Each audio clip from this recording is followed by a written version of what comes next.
Halo penonton, halo siapapun yang menonton. Sebelumnya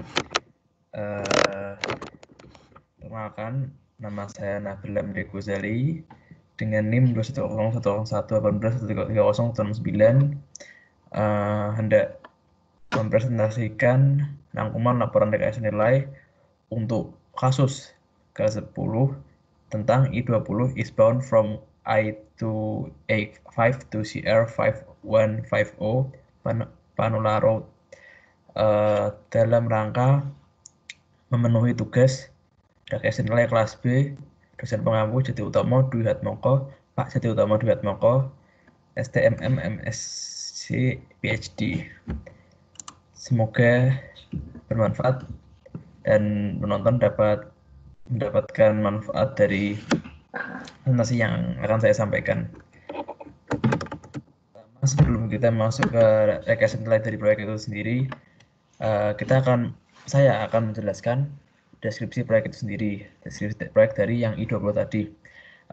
Tujuan utama dari pelaksanaan proyek ini itu untuk merenovasi dan memperpanjang umur operasional dari segmen Georgia's Interstate System yang sudah kritis kondisinya.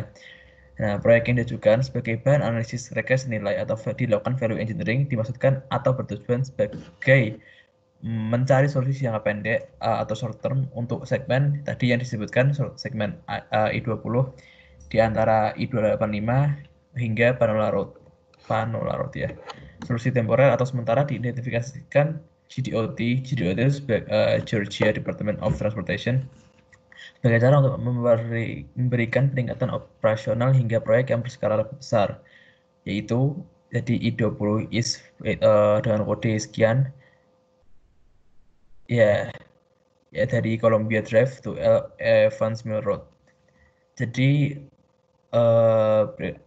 hari itu intinya proyek ini tuh dilakukan untuk mencari solusi jangka pendek sebelum dilakukan proyek yang lebih berskala besar, yaitu tadi.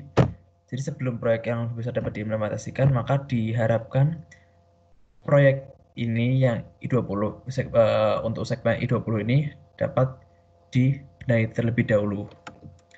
Nah, tim engineering nanti diberikan dokumen-dokumen representatif yang dapat digunakan untuk memaksimalkan hasil analisis rekayasa nilainya, di antaranya konsep report, project location map, construction cost estimate, photos of the project, anticipated environmental concern, traffic analysis, and accident data, dan pavement analysis.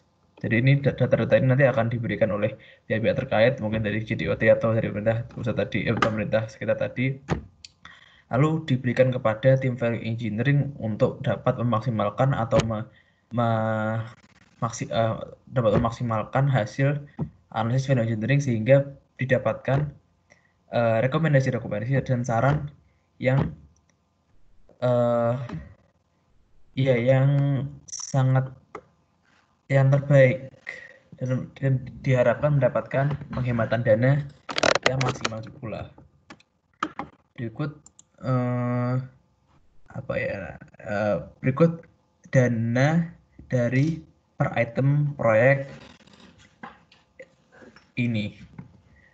Jadi ada beberapa item di situ dapat dilihat, dari asphalt paving, traffic control, sound barrier walls, hingga field engineers office, di mana didapatkan total untuk konstruksi cost itu $55.781.852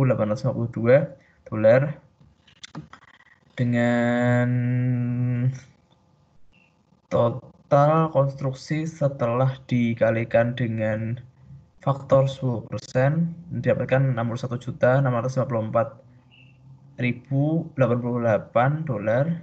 dan ditambahkan lagi dengan penambahan dana utilitas jadi total dari keseluruhan pekerjaan dari konstruksi hingga utilitas ialah $64.876.940.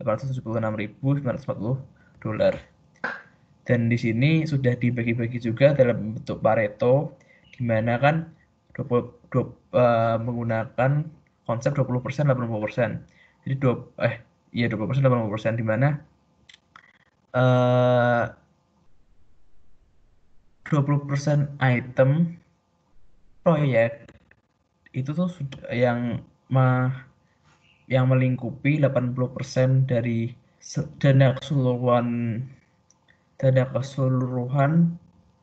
pekerjaan ini, itu tuh bila dilakukan penghematan maka akan mendapatkan 80% pula dana penghematan proyek keseluruhan.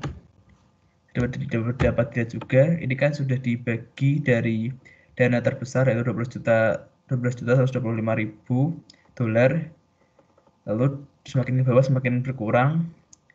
Itu sudah dalam bentuk konsep Pareto, sehingga didapat hingga 80% itu dalam bentuk kumulatif itu sudah didapatkan saat masuk ke kelas konkret atau beton kelas A.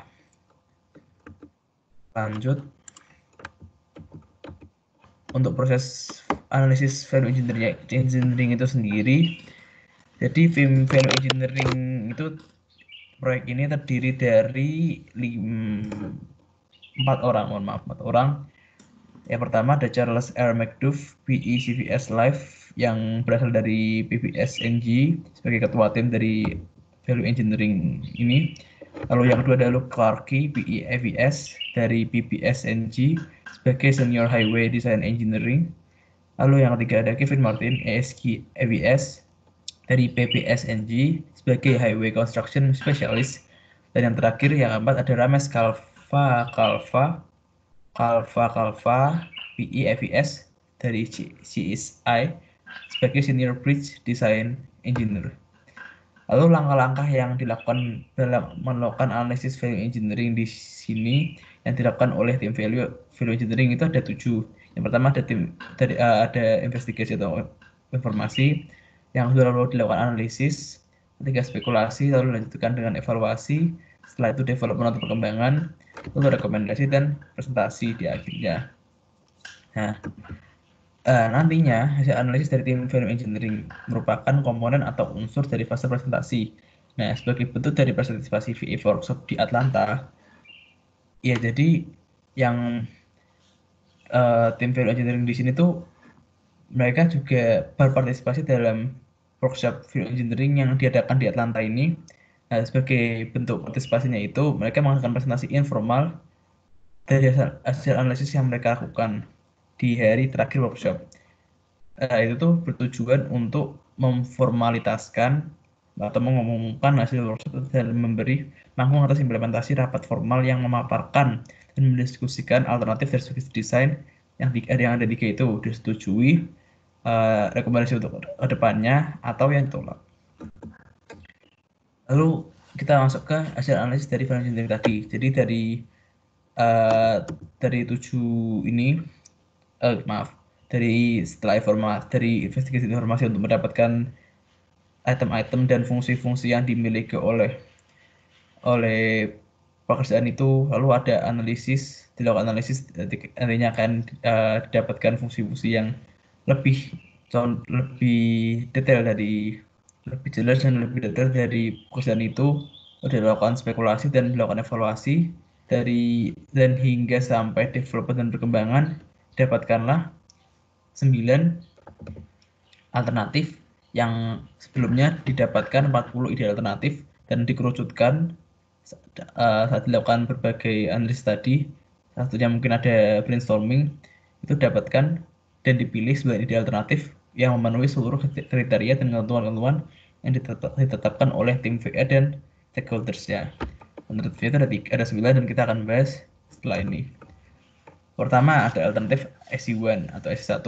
Jadi desain awalnya itu berupa di sini bahu luar jalan dengan lebar 12 inci, sepanjang jalur CD diubah menjadi lebar 10 inci dengan paving sepanjang jalur CD. Dapatkan penghematan $150.938 dengan keuntungannya di antara lain mengurangi ketebalan perkerasan, mempersingkat waktu konstruksi, menghemat biaya konstruksi. Lalu untuk kekurangannya sendiri tidak ada. Yang kedua ada alternatif CSI2. Jadi desain awalnya tuh dilakukan pengupasan seluruh aspal 2 jalur di bawah lapisan beton, lalu ditawarkan alternatif berupa mengkoordinasikan pengupasan dengan maintenance project sehingga tidak seluruhnya dilakukan pengupasan. Dapatkan penghematan sebanyak $1.219.988. Keuntungannya di antara lain menghemat biaya perkerasan jalan, mempersingkat konstruksi, dan pengurangan yang atau risikonya tidak ada. Lanjut ada alternatif ASI ketiga. Jadi pertamanya tuh desainnya berupa konstruksi dari bahu jalan menggunakan perkerasan penuh dengan kemiringan 6% dari sisi tangan. Lalu ditawarkan dari tim VE diubah menjadi kemiringannya diubah menjadi sebesar 4% dari sisi tangan yang awalnya 6%, sehingga dapatkan penghematan $144.973. Keuntungannya di antara lain mengurangi biaya pengupasan di masa akan datang, mengurangi biaya pelapisan di masa akan datang pula, dan untuk kekurangannya sendiri atau risikonya dapat memengaruhi aliran drainase. Lalu selanjutnya ada alternatif MS3.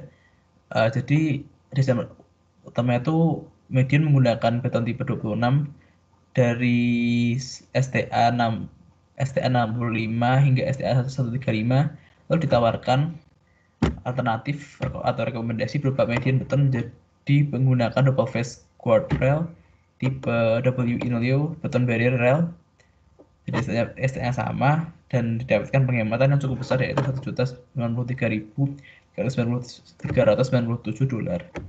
Untuk keuntungannya sendiri, menghemat biaya untuk material, membuat pelebaran di masa akan datang menjadi lebih mudah dan mengurangi waktu pemasangan. Untuk kekurangannya sendiri cukup banyak, ada dua. Perlu adanya revisi dari desain drainase. Iya, karena kita mengganti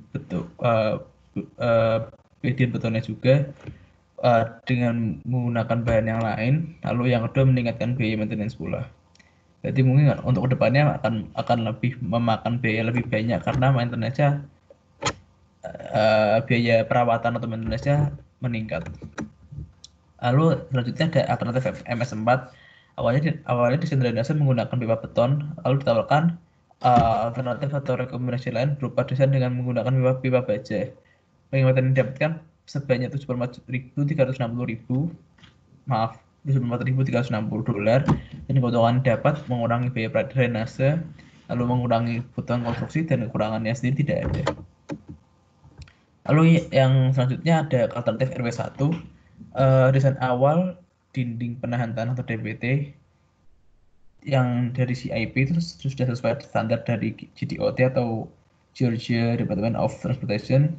Lalu ditawarkan alternatif berupa mengubah DPT tadi ya menggunakan standar GDOT menjadi standar MSI, tetapi desain geometrinya tetap seperti semula. Total penghematan cukup banyak di sini, dapatkan $1.931.439, dan keuntungannya juga cukup banyak.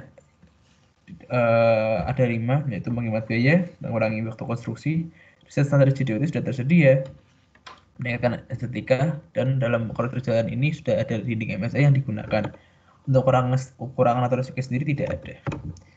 Lalu selanjutnya ada alternatif RW9, di mana desain awalnya itu menggunakan DPT CIP dengan persyaratan harus ada dinding peredam suara di kedua koridor jalan. Nah, ditawarkan nih oleh tim Value Engineering berupa alternatif desain untuk mengimplementasikan teknik stabilisasi tanah untuk memfasilitasi bagian tanah yang lebih curam. Alternatif ini dapat mempertahankan desain geometri jalan yang semula atau sudah ada. Didapatkan penghematan sebanyak $505.230. Keuntungannya ada 4, antaranya penghematan biaya, mengurangi waktu konstruksi, berkurangnya konstruksi yang mengganggu atau intrusif, dan menjaga lingkungan. Untuk kekurangan atau risiko sendiri tidak ada. Selanjutnya ada alternatif RW10, di mana pertamanya menggunakan dinding tanah DPT CIP dengan standar GDOT dan mengubahnya menjadi turap, tetapi desain geometri yang tetap seperti semula. Di sini keuntungannya ada 3, diantaranya penghematan biaya, mengurangi waktu konstruksi, turap mempunyai nilai salvage, dan kekurangannya sendiri tidak ada. Untuk alternatif SB3, desain awalnya diberlakukan pemasangan dinding penahan suara di sepanjang jalan, ditawarkan alternatif berupa penunda menunda pemasangan hingga konstruksi ulang jalan sehingga tidak dilakukan di fase proyek ini. Jadi kayak ditunda dan tidak dimasukkan dalam proyek ini dan dilakukan di proyek yang depannya. Untungannya yang pasti penghematan biaya secara keseluruhan dan kekurangannya sendiri tidak ada. Nah, ini berikut merupakan total biaya yang berhasil digunakan penghematan berdasarkan masing-masing alternatif pekerjaan yang ditawarkan oleh tim value engineering. Tadi kan sudah dijelaskan juga yang per itemnya juga dari S1, S2, S3, MS3, MS4, RW1, RW9, RW10, dan SP3 yang terakhir tadi didapatkan sekian penghematan. Jadi 15938, 1.219.988 hingga tadi yang terakhir SP3 $1.511.840.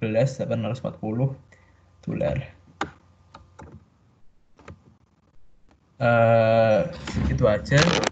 Jadi tadi sudah didapatkan dari data-data yang didapatkan dari tim value engineer itu diolah melewati 7 langkah tadi yang sudah dijelaskan.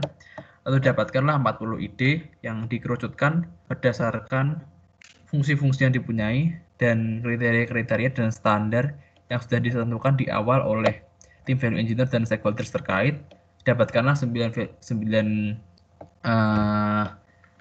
alternatif yang disetujui ini dan didapatkanlah penghematan yang cukup banyak. Jadi itu saja yang bisa saya sampaikan. Semoga bermanfaat.